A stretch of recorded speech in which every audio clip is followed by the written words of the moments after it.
Hello guys, तो आज हम लोग बात करने वाले हैं ये मनी आपके थर्ड आपका जो चैप्टर है उसका थर्ड पार्ट है ये। और इसी के साथ शायद मैं इस पूरी वीडियो के साथ आपका ये पूरा चैप्टर कंप्लीट कर दूंगा। और मैंने आपको जो भी है नोट्स वगैरह प्रोवाइड कराने थे जो, तो मैं आप मुझे बता देना, मैं कमेंट सेक्शन में पिन कर दूंगा उनको। तो यार टाइम को वेस्ट ना करते हुए बताता हूँ सीधे। अब देखो, डेफिनेशन ऑफ मनी जो है वो क्या है, मैंने अब तक आपको पहले जो बताई थी वो अलग बात है, पर अब ये डेफिनेशन है ये आपको क्या है, ये लिख के आनी होगी आपके एग्ज़ाम में। Anything which is generally accepted as medium of exchange, medium of exchange की तरह जो एक्सेप्टेड हो जाए, ठीक है, जो हर जगह एक्सचेंज की मतलब एक्सचेंज के लिए यूज़ हो जाए हर जगह। मेजर ऑफ वैल्यू हो जिसकी कोई वैल्यू हो मेज़र करने में, जिसकी स्टोर ऑफ वैल्यू हो जिसको स्टोर करा जा सके। और means of standard deferred payment, जो कि स्टैंडर्ड डेफर्ड पेमेंट का मतलब मैंने क्या बताया था, फ्यूचर के पेमेंट के लिए आपको क्या है यूज़ कर सको, उस चीज़ को हम क्या बोलेंगे बेटा, मनी बोलेंगे। अब यहाँ पे हम क्या लीगल डेफिनेशन ऑफ मनी भी, देखो डिफरेंट डेफिनेशन ऑफ मनी होती है, पर आपको क्या है, आपको ये जो मीडियम ऑफ एक्सचेंज ये वाली है वही लिख के आनी है। अब लीगल डेफिनेशन क्या है, money is what the law says money, यानी कहने का मतलब क्या है, लीगल डेफिनेशन मनी का ये है कि मनी का क्या मतलब है, जो कुछ भी लॉ बोल दे। अगर कल से लॉ अगर बोले कि जो नोट है उसको मनी कंसीडर नहीं करा जाएगा, सोने के सिक्के जो हैं गोल्ड कॉइन्स हैं वो मनी ट्रीट करे जाएंगे, तो कल से बेटा जो नोट हैं वो आपके मना कर दिए जाएंगे, और वो आपको क्या है, जो सिक्के हैं सोने के वो बेटा आपके मनी माने जाएंगे। आपको याद होगा जैसे कि डिमोनेटाइजेशन के टाइम पे मोदी जी ने रात को 12 बजे बताया था कि अब से ये क्या कहते हैं, आपके 1000 और 500 के नोट जो हैं वो लीगल टेंडर नहीं गए हैं। तब से अगले दिन से ही आपका जो नोट थे 1000 और 500 के वो बैन हो गए थे, और वो मतलब उसको एक्सचेंज में यूज़ नहीं कर सकते थे लोग। इसी तरीके से गवर्नमेंट जब बोलेगी तब उस चीज़ को यार मतलब वो कैंसिल कर सकती है। तो डेफिनेशन ऑफ मनी लीगल क्या है, money is what the law says money, ठीक है। अब लीगल टेंडर मनी क्या है, लीगल टेंडर मनी होता है money which can be used to make payment of डेप्ट और other obligation term as legal tender. क्या मतलब है इसका भाई, जो कुछ भी मतलब गवर्नमेंट ने मतलब ऑथोराइज कर रखा है आपको, ठीक है, जिसके थ्रू आप अपनी ओब्लिगेशंस जो हैं, दायित्व जो है उसको मतलब आप पे कर सकते हो, ठीक है, उसको क्या है जो लीगली आप पे कर सकते हो। जैसे मेरा कहने का मतलब क्या है, सपोज करो आपने 1000 रुपये के यार गुड्स खरीदे, ठीक है। अब गुड्स खरीदने के अगेंस्ट में अगर आपको मतलब आपने जो पेमेंट करा है, जैसे कि 1000 रुपये में आपने 500 रुपये के 2 नोट्स दे दिए, ठीक है, 2 नोट दे दिए आपने उसको, तो ये आपका क्या है लीगल टेंडर है एक तरीके से, ठीक है। जो 500 के नोट है आपके लीगल टेंडर में माने जाएंगे। अब यहाँ पे 2 ऑप्शन खुल जाते हैं आपके यहीं पे, एक होता है बेटा लिमिटेड लीगल टेंडर, एक होता है अनलिमिटेड लीगल टेंडर। कहने का मतलब क्या है बेटा, can be accepted up to a certain limit, जो एक सर्टेन लिमिट बेटा एक लिमिट होती है, उतने लिमिट तक आप उसको एक्सेप्ट कर सकता है, मतलब सामने वाला बंदा, उसको क्या लिमिटेड लीगल टेंडर बोलते हैं। कहने का मतलब क्या हो गया, जो कॉइन्स हैं बेटा, कॉइनेज एक्ट 2011 के थ्रू, 2011 है या क्या है देख लेना, कॉइनेज एक्ट जो है उसके अकॉर्डिंग जो कॉइन्स से जो आप पेमेंट कर सकते हो, 2 रुपये के, 5 रुपये के, 10 रुपये के, 1 रुपये के, इस कॉइन से अगर जो पेमेंट कर सकते हो, मैक्सिमम क्या है 1000 रुपये तक की पेमेंट कर सकते हो, ठीक है। अगर उससे ज़्यादा की पेमेंट करोगे तो जो सामने वाला है, जो मतलब आपका जो रिसीवर है, वो चाहे तो डिनाई कर सकता है, और लॉफुली बेटा उसको कोई तो आप एक्शन भी ले सकते हो। तो लिमिटेड लीगल टेंडर आपको क्या होगा, the money which can be accepted up to a certain limit, वो वाला जो पैसा जो है आप सर्टेन लिमिट तक यूज़ कर सकते हो, सर्टेन लिमिट तक उसका यूज़ कर सकते हो, ठीक है। और एक है unlimited legal tender, can be accepted to any limit, no refusal can be made, जो उस तरह का पैसा जो बेटा किसी भी लिमिट के बियॉन्ड आप यूज़ कर सकते हो, कोई उसकी लिमिट नहीं है, और उसका कोई रिफ्यूज़ल भी नहीं है। रिफ्यूज़ल इन द सेंस कोई बेटा मना भी नहीं करेगा अगर आप अपने ओब्लिगेशन पे कर रहे हो। जैसे कि आप सपोज करो 2 लाख की पेमेंट कर रहे हो, ठीक है, आप चाहो तो बेटा जो है जो नोट्स हैं, जैसे कि 10 का नोट है, 100 का नोट है, 500 का नोट है, 1000 का नोट है, ठीक है, 2000, अब 2000 के बंद हो गए, बाकी जो नोट्स हैं उसका यूज़ कर सकते हो। वो क्या तुम्हारे unlimited legal tender, can be accepted to up any limit, कोई भी लिमिट तक आपको एक्सेप्ट कर सकते हैं वो बेटा, ठीक है। वो मना नहीं कर सकता सामने वाला, अगर वो मना करेगा तो लॉफुली वो क्या है, वो मतलब वो अनलॉफुली माना जाएगा, लॉफुली वो बाइंडेड है उसको एक्सेप्ट करने के लिए। एक सेकेंड, ठीक है। इसके बाद आता है non legal tender money. Legal tender money में क्या था बेटा, वो क्या है, जो वो वाला मनी है जो आपने गवर्नमेंट ने ऑथोराइज कर रखा है, उसको आप एक्सेप्ट कर सकते हो, वो आपका एक्सेप्ट करा जाएगा हर जगह, ठीक है।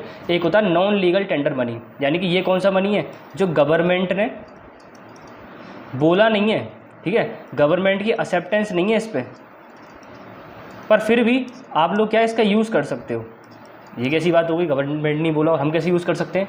देखो, it refers to that money which is generally accepted, जो एक्सेप्टेड तो है but legally no one is bound to accept. जरूरी नहीं है कि सामने वाला उसको बाउंड टू एक्सेप्ट है, यानी कि जरूरी नहीं है सामने वाला उसको ले ही लेगा। जैसे कि अगर मैं किसी दुकान पे चले जाऊँ, शॉप पे चले जाऊँ, ठीक है ना, किसी शॉप पे चले जाऊँ और शॉप पे जाके मैं क्या है 1000 का कोई आइटम परचेज़ कर लूँ, तो मेरे को लीगल टेंडर के थ्रू यार ना वो करना पड़ेगा, ऑब्लिगेशन हटवाना पड़ेगा, मतलब सामान को उसको जो पेमेंट देना है वो लीगल टेंडर के थ्रू होगा। 1000 रुपये की सिक्के दे दूंगा, ठीक है। वहीं अगर 1500 का सामान है तो 1000 के सिक्के दे सकता हूँ और 500 रुपये ऊपर से नोट दे सकता हूँ, या फिर सबको मैं नोट्स में ही वो कर दूँगा। 500 रुपये के 3 मैंने नोट दिए और जो अपने एक 1500 का जो अमाउंट था वो मैंने डिस्चार्ज कर दिया, ठीक है। ये मेरा क्या है लीगल टेंडर के हिसाब से कर दिया मैंने, यानी कि नोट और कॉइन के थ्रू मैंने कर दिया।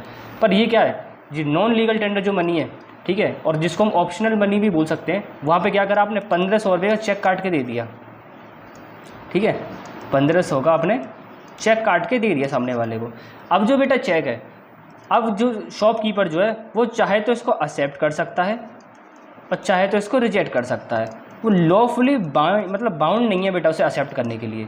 वहीं अगर जो लीगल टेंडर था, नोट और कॉइन थे, लीगल टेंडर बेसिकली क्या थे, नोट्स और कॉइन्स, उसके अकॉर्डिंग क्या वो तो उसको एक्सेप्ट ही करने पड़ेंगे। अगर वो एक्सेप्ट नहीं करेगा तो गवर्नमेंट बेटा उसके ऊपर एक्शन ले लेगी। बट यहाँ पे जो नॉन लीगल टेंडर मनी है उसको आप यूज़ तो कर लोगे, ठीक है, पर वो सामने वाला बाउंड नहीं है एक्सेप्ट करने के लिए। हो सकता है वो बेटा चेक को बना कर देगा, मुझे चेक नहीं चलेगा, मेरे को तो भाई तुम कैश में ही पेमेंट करो, ठीक है। तो नॉन लीगल टेंडर, आपका नॉन लीगल टेंडर मनी और ऑप्शनल मनी क्या हो गया, it refers to that money which generally accepted but legally no one bound is to accepted. कोई एक्सेप्टेड करने के लिए उस पर मतलब ज़बरदस्ती डंडा नहीं है भाई, सीधी सी बात है। उसका मन होगा तो वो लेगा, नहीं तो भाई उसका मन नहीं तो बोल देगा भाई मैं नहीं ले रहा, मुझे तो नोटों में पेमेंट कर दे, ये वाली बात है। अब इसके बाद एक और छोटा सा कंसेप्ट आ जाता है बेटा, ये आता है बैंक मनी। बैंक मनी क्या होता है, बहुत सिंपल सी बात है बेटा, ये है क्या है, demand deposit held by a bank at particular point of time. एक पर्टिकुलर पॉइंट ऑफ टाइम पे यार जितना भी जो अमाउंट है, ठीक है, डिमांड डिपॉजिट में जो हेल्ड कर रखा है बैंक ने, डिमांड डिपॉजिट कहने का मतलब क्या है, जैसे कि आपके फैमिली के मेंबर्स जो होते हैं, पापा मम्मी या किसी का ही बैंक अकाउंट है, उसमें क्या है 5 लाख रुपए पड़े हैं, तो बैंक ने ऐसे बहुत सारे लोगों के पैसे रख रखे हैं, तो वो ऑन डिमांड आपके पिताजी क्या है विड्रॉ कर सकते हैं। तो वो सारे पैसे को मिला के बेटा क्या बोलेंगे, बैंक मनी बोलेंगे, जो क्या कहते हैं बैंक ने होल्ड कर रखे होंगे एक पर्टिकुलर पॉइंट ऑफ टाइम पे, ठीक है ना, इस तरीके से। अब आता है मनी सप्लाई। मनी सप्लाई बेटा एक कंसेप्ट होता है पूरे जो इकोनॉमिक्स में चलता है। मनी सप्लाई का मतलब क्या होता है, total amount of money held by the general public. एक जनरल पब्लिक ने हेल्ड कर रखा है, मैंने कहने का मतलब क्या है बेटा, ये है जनरल पब्लिक तुम्हारी, ये मैं हूँ, ठीक है, और ऐसे ही बहुत सारे लोग हैं बेटा मार्केट में। हम सब लोगों ने एक पर्टिकुलर पॉइंट ऑफ टाइम पे, सपोज करो 2025, ठीक है, 7 जून को जो भी अमाउंट हेल्ड कर रखा है, ठीक है, जो भी अमाउंट जो हेल्ड कर रखा है सारी की सारी पब्लिक ने मिला के, वो क्या है, मनी सप्लाई है। Amount of the money that it held by general public at particular point of time, एक सर्टेन टाइम पर जितना ही पैसा होल्ड कर रखा है, ठीक है, वो क्या मनी सप्लाई है। अच्छा, कई बार जो आपका CBSE का पेपर जो होता है और CUET का पेपर जो होता है उसमें पूछ भी लेता है मनी सप्लाई कौन सा कंसेप्ट है, तो स्टॉक कंसेप्ट है। स्टॉक ऑफ फ्लो क्या होता है बेटा, तो पहले चैप्टर का है, वो मैंने इसका वीडियो डाला होगा, आप लोग देख लेना, ठीक है। अच्छा, अब इसमें मनी सप्लाई में एक बहुत ही ज़्यादा रेयर पॉइंट है जो कई बार पूछ लेते हैं 1 नंबर में। मनी सप्लाई में क्या है, एक चीज़ जो है वो आपकी वो रहेगी, मतलब एक्सेप्ट रहेगी, यानी कि वो मानी नहीं जाएगी। जब भी आपकी मनी सप्लाई जो कैलकुलेट होगी बेटा, उसमें ये नहीं माना जाएगा। क्या है ये आपका except banking and government cash held by them. कहना क्या चाह रहे हैं, जनरल पब्लिक को हटा के जो बैंकिंग है, SBI, HDFC, ये सब बैंकिंग हो गई, स्टेट गवर्नमेंट, सेंट्रल गवर्नमेंट, इन लोगों के पास जो भी कैश होगा उसको मनी सप्लाई में नहीं मानेंगे। दोबारा सुन लो, बैंकिंग के पास, बैंकिंग सेक्टर के पास और गवर्नमेंट के पास जो भी पैसा होगा, कैश होल्ड कर रखा होगा, वो सब क्या है बेटा, वो सब नहीं माना जाएगा, ठीक है। इसी में मैं आपको एक पॉइंट और बता देता हूँ, पेपर में कभी कभी 1 मार्क्स से पूछ लेता है, ठीक है। ये आपके जो सारे के सारे नोट्स जो हैं वो कौन प्रिंट करता है, RBI, सारे के सारे नोट्स, ठीक है, सब कॉइन वगैरह सब कुछ। पर एक होता है बेटा 1 रुपी नोट, 1 रुपये का नोट होता है। तुम में से किसी ने देखा है तो ठीक है, और नहीं देखा तो समझ लो, 1 रुपये का जो नोट होता है, ठीक है, उसको इशू करने का, जो ऑथोराइज़ करने का, इशू करने का मतलब जो प्रिंट करने का जो वो है, वो केवल मिनिस्ट्री ऑफ फाइनेंस के पास है। मतलब ये क्या बात हुई, ये मुझे नहीं पता भाई, देखो ये आपका गवर्नमेंट ने जो कुछ भी है वो उसका रूल्स रेगुलेशन उसके हिसाब से बता रहा हूँ। मिनिस्ट्री ऑफ फाइनेंस जो है उनका वो है ऊपर ओब्लिगेशन है, मतलब उनकी मतलब वो है रिस्पॉन्सिबिलिटी, ठीक है। तो 1 रुपये का जो नोट है वो RBI इशू नहीं करेगा, उसको कौन इशू करेगा, मिनिस्ट्री ऑफ फाइनेंस। बाकी सारे के सारे जो नोट्स हैं, कॉइन्स वगैरह सब कौन उसे इशू करेगा, वो RBI करेगा। फिर ध्यान रखना, 1 रुपये के नोट को छोड़ के, ठीक है। अब कंपोनेंट्स ऑफ मनी सप्लाई, अब मनी सप्लाई के बेटा कंपोनेंट भी देख लो, ठीक है। करेंसी विद द पब्लिक, ठीक है, करेंसी जो होती है पब्लिक के हाथ में होती है वो हो गई, ठीक है। इसमें एक चीज़ और फिएट मनी, फिएट मनी का क्या मतलब होता है, which is under to the act as a money, ठीक है, which is under the law of act as a money, यानी कि लॉ जो बोलेगा उसको फिएट मनी बोल सकते हैं, ठीक है ना। इसको लीगल टेंडर मनी बोलते हैं, कई बार लीगल टेंडर मनी को फिएट मनी भी बोल देते हैं, फिएट मनी को लीगल टेंडर मनी बोल देते हैं। तो ये क्या नाम जो है इनके आपस में एक्सचेंज कर रखे हैं बेटा, ठीक है ना। तो कन्फ्यूज़ होने की ज़रूरत नहीं है। अगर वो पेपर में पूछे व्हाट इज़ फिएट मनी, तो तुम लोग भाई डेफिनेशन में लिख सकते हो what law says is money, ऐसे करके, ठीक है। अब इसके बाद आ जाओ मनी सप्लाई के ऊपर। अच्छा, मनी सप्लाई से डिस्कस करने से पहले हम एक चीज़ और देख लेना है, डिमांड डिपॉजिट क्या होता है। Demand deposit of public held by a bank, ठीक है। अच्छा, इसमें मैंने एक चीज़ बताई थी, डिमांड डिपॉजिट जो होता है बेटा उसमें क्या इंटर बैंक जो डिपॉजिट है, क्या मतलब है कहने का, रुको, इंटर बैंक डिपॉजिट है वो नहीं माना जाएगा। इंटर बैंक डिपॉजिट और नो टर्म डिपॉजिट, ये दो चीज़ें, ठीक है ना। एक बार मैं इसको इरेज कर दूँ ठीक से। हाँ, एक तो कोई भी टर्म डिपॉजिट नहीं मानेंगे डिमांड डिपॉजिट के अंदर, और एक कोई भी नो इंटर बैंक डिपॉजिट। हाँ, अब बताओ भैया इसका मतलब क्या है। देखो, नो टर्म डिपॉजिट का मतलब है, टर्म डिपॉजिट होता है बेटा टाइम डिपॉजिट, इनका फिक्स टाइम होता है 5 साल, 10 साल, 3 साल, 7 साल। ये टर्म डिपॉजिट टाइम तक बेटा वो उनके पास ही बैंक के पास रहते हैं, उससे पहले आप निकाल नहीं सकते हो, तो इनको क्या बोलेंगे, टर्म डिपॉजिट बोलेंगे। इंटर बैंक डिपॉजिट क्या होगा, जैसे कि SBI है, HDFC है, SBI का कुछ पैसा HDFC पे रखा है और HDFC का कुछ पैसा जो है वो SBI में रखा है, तो ये तुम्हारे क्या हो गया बेटा, इंटर बैंक डिपॉजिट। तो ये भी आपका क्या है, डिमांड डिपॉजिट का पार्ट नहीं है। कई बार क्वेश्चन पूछ लेता है डिमांड डिपॉजिट के पार्ट क्या है, ठीक है। तो पार्ट में तो वो क्वेश्चन नहीं पूछेगा, वो आपको क्या पूछेगा, डिमांड डिपॉजिट के पार्ट क्या नहीं है, नहीं है वो आपके सिलेबस का पार्ट है। तो क्या नहीं है, कोई भी टर्म डिपॉजिट आपका पार्ट नहीं है, कोई भी इंटर बैंक डिपॉजिट पार्ट नहीं है, ये चीज़ याद रखनी है, ठीक है। और अब लास्ट में आते हैं बेटा मनी सप्लाई। ये आपका सबसे जो मेन है, पेपर में आने के चांस इसी के ज़्यादा रहते हैं कि मनी सप्लाई एक्सप्लेन कर दो, ठीक है, ये है। तो मनी सप्लाई जो है, सबसे पहले तो इसको देखो, M1, M2, M3 और M4 1977 में गवर्नमेंट ने ये निकाले थे, M1, M2, M3, M4, ताकि मनी सप्लाई को मेज़र कर सकें, ठीक है। मनी सप्लाई का मतलब क्या बताया था मैंने, पर्टिकुलर पॉइंट ऑफ टाइम पे अगर आप जो मेज़र कर रहे हो कि जनरल पब्लिक के पास कितना पैसा है, ठीक है, जिसमें क्या क्या नहीं आएगा, गवर्नमेंट का पैसा नहीं आएगा और बैंकिंग सेक्टर ने जो होल्ड कर रखा होगा पैसा वो नहीं आएगा, ठीक है। अच्छा, M1 जो होता है मोस्ट लिक्विड फॉर्म होता है। लिक्विड का क्या मतलब है, पानी नहीं, लिक्विड ऐसा नहीं पानी या फिर कुछ तरल, लिक्विड का मतलब होता है बेटा जो सबसे पहले यूज़ हो सके। क्या मतलब है, high preference of uses. High preference of uses का मेरा मतलब क्या हो गया, अपनी तुम्हारी जेब में यार देखो 3 तरीके से पैसे पड़े हैं, एक नोट के फॉर्म में पड़े हैं, एक तुम्हारे पासबुक में पड़े हैं, एक चेकबुक में पड़े हैं, तो तुम किस तरीके से पेमेंट देना पसंद करोगे। ऑब्वियसली तुम जो आपके कॉइन्स हैं और नोट्स हैं उसके थ्रू करोगे, वो ख़त्म हो गए तो अब क्या बोलोगे, भाई ये ले चेक से पेमेंट कर देता हूँ। वो भी नहीं है तो क्या बोलोगे, भैया बैंक चलो बैंक से लेकर दे दूँगा।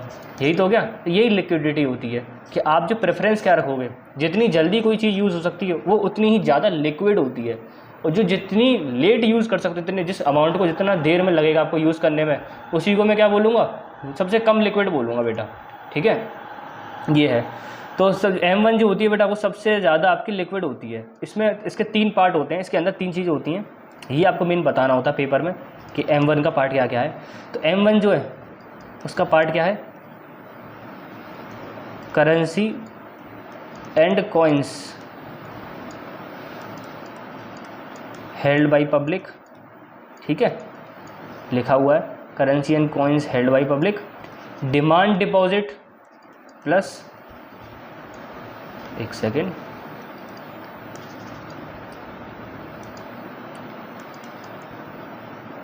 Demand deposit held by public, ठीक है, डिमांड डिपॉजिट जो होते हैं पब्लिक की बेचारी के वो, ठीक है, plus other deposit with RBI।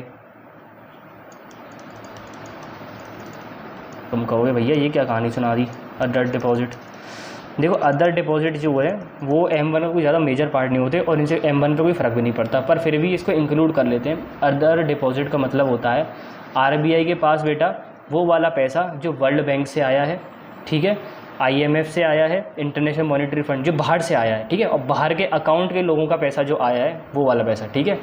RBI के पास खुद का जो पैसा है वो, प्लस RBI किसी कमर्शियल बैंक मतलब जो इंडिया में ऑपरेट कर रही बैंक उनका पैसा है वो इंक्लूड नहीं होगा। अदर डिपॉजिट में कौन इंक्लूड होगा? वो पैसा जो कि आउटसाइड कंट्री से आया है, ठीक है, लाइक वर्ल्ड बैंक, ठीक है, और तुम्हारा IMF या फिर फॉरेन अकाउंट होल्डर है उनका पैसा जो है, ठीक है ना, वो वाले लोग, ठीक है, ये है। अब आ जाओ बेटा M2। M2 में क्या है? M2 में M1 प्लस एक चीज़ और बढ़ जाती है। देखो लिक्विडिटी के बेसिस चल रहा है, ये क्या है? सबसे ज़्यादा लिक्विड है, ये उससे कम लिक्विड है, ये उससे कम लिक्विड है और ये सबसे कम लिक्विड है, ठीक है। तो सबसे ज़्यादा लिक्विड बेटा कौन सा था? M1, और सबसे लीस्ट लिक्विड कौन सा था? M4। तो M2 का क्या पार्ट है बेटा वो समझो तुम। अब M2 में तुम्हारा saving deposit with post office bank. अब मैं बताऊं, हम लोगों की जो पोस्ट ऑफिस होती है वो सर्विस प्रोवाइड कराती है आपको बैंकिंग की भी, कभी कभी नहीं होती जनरली। जो पोस्ट ऑफिस है उसमें क्या करते हो आप लोग, आप अपना बैंकिंग जो है आपका बैंकिंग की सर्विस मिल जाती है, जिसमें क्या करते हो आप लोग, क्या है, अपना एक कोई सर्टेन अमाउंट डिपॉजिट कर सकते हो, ठीक है, ये है। इस पर आपको ज़्यादा इंटरेस्ट मिलती है इनकी कंपैरिजन, बैंक की कंपैरिजन में। पर हाँ ध्यान रखना, इनमें क्या है कि जो भी पैसा आपको निकालना होगा आपको पोस्ट ऑफिस जाना पड़ेगा, बैंक की तरह चेक वेक नहीं मिलेगा इसमें आपको, ठीक है। तो ये है। तो अगर कोई बहुत ज़्यादा सिक्योर रखना है, क्योंकि बैंक भी कभी कभी डूब जाती है तो पैसा नहीं मिल पाता है, ठीक है। अगर तुम्हें बिल्कुल ही अगर तुम्हें सिक्योर रखना है तो पोस्ट ऑफिस में रख सकते हो। पोस्ट ऑफिस कंप्लीटली गवर्नमेंट होती है, ठीक है। बस इसका यही एक डिसएडवांटेज है कि वहाँ जाके पैसा निकालना पड़ेगा आपको, एक दिन पहले जाना पड़ेगा, अगले दिन आपको पैसा मिलेगा, वो निकाल के अगले दिन देंगे आपको। इसलिए ये थोड़ा सा इससे लिक्विडिटी में हल्का सा डाउन है। तो M2 क्या हो गया? M1 यानी करेंसी और coins with public plus demand deposit with public plus other deposit with RBI, ये कम्प्लीटली तुम्हारा M1 हो गया। और जब तुम कर लोगे क्या, सेविंग डिपॉजिट को भी प्लस कर दोगे तो तुम्हारा क्या हो जाएगा? M2 हो जाएगा। अच्छा, अब M3 की बारी हो गई। M3 क्या है? M3 है तुम्हारा M2 यानी कि ये सारी की सारी चीज़ जो है ये, ठीक है, plus net time deposit with bank, इसको फिक्स डिपॉजिट भी बोल देते हो आप, फिक्स्ड डिपॉजिट। अबे M2 है वो क्या है? सारे के सारी M1 M2 सॉरी जो मैं M3 पढ़ा रहा हूँ, हाँ, M3 क्या है? M1 प्लस M2 प्लस उसमें एक क्या चीज़ जोड़ दोगे? Net time deposit with bank, बस। तो आपका क्या हो जाएगा? M3 हो जाएगा। नेट टाइम डिपॉजिट क्या है आपका बैंक के साथ? एक दो तरह के होते हैं, तो डिमांड डिपॉजिट होता है, ऑन डिमांड आप विड्रॉ कर लो, कोई दिक्कत नहीं है। नेट टाइम डिपॉजिट क्या हो गया? जब टाइम फिक्स हो जाएगा उसी टाइम पे ही निकलेगा, उससे पहले नहीं निकलेगा। अगर उससे पहले निकालोगे तो कुछ पेनल्टी वगैरह है, कुछ अमाउंट कट के मिलेगा, ठीक है, मिल तो जाएगा पर अमाउंट कुछ कट के मिलेगा, कुछ पेनल्टी आपको पे करनी पड़ती है उस टाइम पे, ठीक है। तो उसको बोलते हैं टाइम डिपॉजिट, ठीक है। ये आपका M3 हो गया। अब लास्ट में आपका आ गया M4, ठीक है। अब इस M4 के अंदर क्या होगा? M3 plus total deposit with post office saving bank, total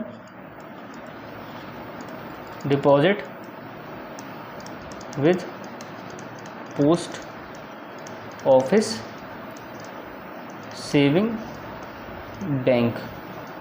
कहना क्या चाह रहा हूँ मैं, तुम बोलोगे भैया यहाँ भी तो सेविंग डिपॉजिट थी ना। देखो सेविंग डिपॉजिट और टोटल डिपॉजिट में अंतर होता है। सेविंग डिपॉजिट में क्या है, आप आज जा रहे हो, ठीक है, आपने बोला मालिक पैसे दे दो हमको, बोलेगा कल आ जाओ भाई, तुम कल ले आओगे पैसा।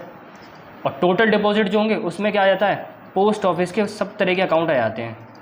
सब तरह के अकाउंट मतलब पोस्ट ऑफिस भी बेटा फिक्स डिपॉजिट वाला जो है, टाइम डिपॉजिट वाला जो है, वो भी कंसेप्ट रखती है अपने पास। उसमें क्या होता है, उसमें भी आपको इंटरेस्ट ज़्यादा मिलती है, इसलिए उसमें क्या है, आपको क्या एक सर्टेन टाइम के बाद ही पोस्ट ऑफिस पैसा देगी। अगर उससे पहले लेना है तो आपको पेनल्टी पे करना पड़ेगा। तो M4 जो है उसमें क्या है, सारा का सारा M1 M2 M3 plus total deposit of post office saving bank. यानी पोस्ट ऑफिस जो होगी, ये पोस्ट ऑफिस है ना, इसमें अगर 10 तरीके के अकाउंट खुल रहे हैं, ठीक है, तो 10 के 10 तरीके के जो अकाउंट है वो सारे के सारे आ जाएंगे इसमें, ध्यान रखना। और मगर M2 में क्या था, केवल पोस्ट ऑफिस का एक ही तरह का अकाउंट आएगा, कौन सा? Saving account. ये अंतर है, अब तुम्हारा इसमें है क्या पूरा में सीन क्या है, मैं तुम्हें समझा दूँ ये इतना सब रामायण सुनाने का मेरा मतलब क्या था। ये आपके पेपर में पूछा जाएगा आपसे कि एक्सप्लेन कर दो ये सब कुछ, तो आपको क्या करना है, आपको ये सब ऐसे के ऐसे ही एक्सप्लेन करना है, ठीक है। ये है, और कॉइन्स और करेंसी आप बता ही दोगे, डिमांड डिपॉजिट आप बता ही दोगे, वो वाले अमाउंट जो ऑन डिमांड आप विड्रॉ कर सकते हो, अदर डिपॉजिट आप बता ही दोगे, मैंने आपको क्या बताया है, ठीक है। अच्छा, और आपका ये सेविंग डिपॉजिट पोस्ट ऑफिस बता सकते हो, ऑन टाइम मतलब जब आपकी डिमांड हो तब आप विड्रॉ कर सको अमाउंट। नेट टाइम डिपॉजिट आप बता ही दोगे, ऑन सर्टेन टाइम होगा, बिफोर टाइम पे आपको क्या है पेनल्टी पे करनी पड़ेगी, ठीक है। M4 में क्या है, टोटल डिपॉजिट आ जाएंगे। टोटल डिपॉजिट कौन से होते हैं, सेविंग प्लस फिक्स्ड, ये है। ये आपको अगर एक्सप्लेन करो, अगर ये आपको एक्सप्लेन करवा लिया अगर एग्ज़ाम में, तो एटलीस्ट बेटा ये 6 मार्क्स का होगा।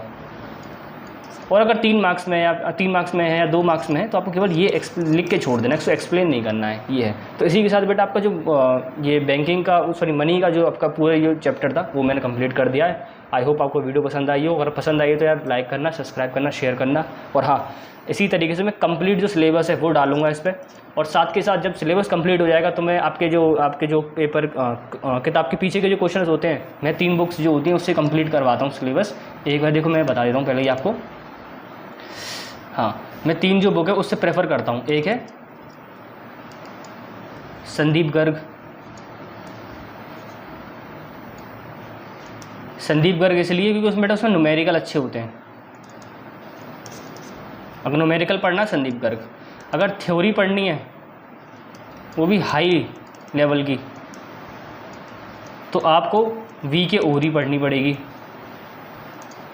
और अगर वो नॉलेज चाहिए एकदम अच्छी खासी लेवल की, तो आपको दोनों बुक का, both books power booster refer करना पड़ेगा, पावर बूस्टर, ठीक है। तो जब मैं आपका सिलेबस कंप्लीट करके डाल दूंगा इस पर, ठीक है, आपका यूट्यूब पे सारा सिलेबस आ जाएगा, उसके बाद मैं आपके पावर बूस्टर प्रिपेयर करा दूंगा, जो कि मैं एक्सप्लेन कर दूंगा। इसको आप केवल रीड करना है, सुनना है, और आपको सिलेबस का पार्ट नहीं होगा। उससे क्या है, CUET के बेटा जो एग्ज़ाम आएंगे, ठीक है ना, CUET के एग्ज़ाम जब आएंगे वो आपके बहुत ज़्यादा हेल्पफुल रहेगा। CUET में ऐसा कुछ खास नहीं है, आप सोचो बहुत कुछ खास आता हो, आपने जो भी 11th और 12th में अगर ढंग से पढ़ाई करी है तो वही आता CUET में। इसके चक्कर में ऐसा नहीं है कि नई कोचिंग लगाओ, 10-20 हज़ार फूको, कोई मतलब नहीं है। आपको 11th-12th अच्छे से पढ़नी है बस, ठीक है। तो वो मैं आपका जल्दी से जल्दी वीडियोस ला दूंगा, आप टेंशन ना लें। और अपने फ्रेंड्स के साथ शेयर करें, जिससे कि अगर आपको कोई भी क्लास के बाद अगर वीडियोस नहीं समझ में आ रही हैं, मतलब कोई भी क्लास समझ में नहीं आ रही है स्कूल में, तो आप इस तरीके से वीडियो से आप रिवीजन कर सकते हो। क्विक में 2x की वीडियो लगा के आप रिवीजन कर सकते हो एग्ज़ाम से पहले, इस तरीके से, ठीक है ना। आई होप आप लोगों का सपोर्ट मिले मेरे को, और ठीक है भाई, बाय बाय।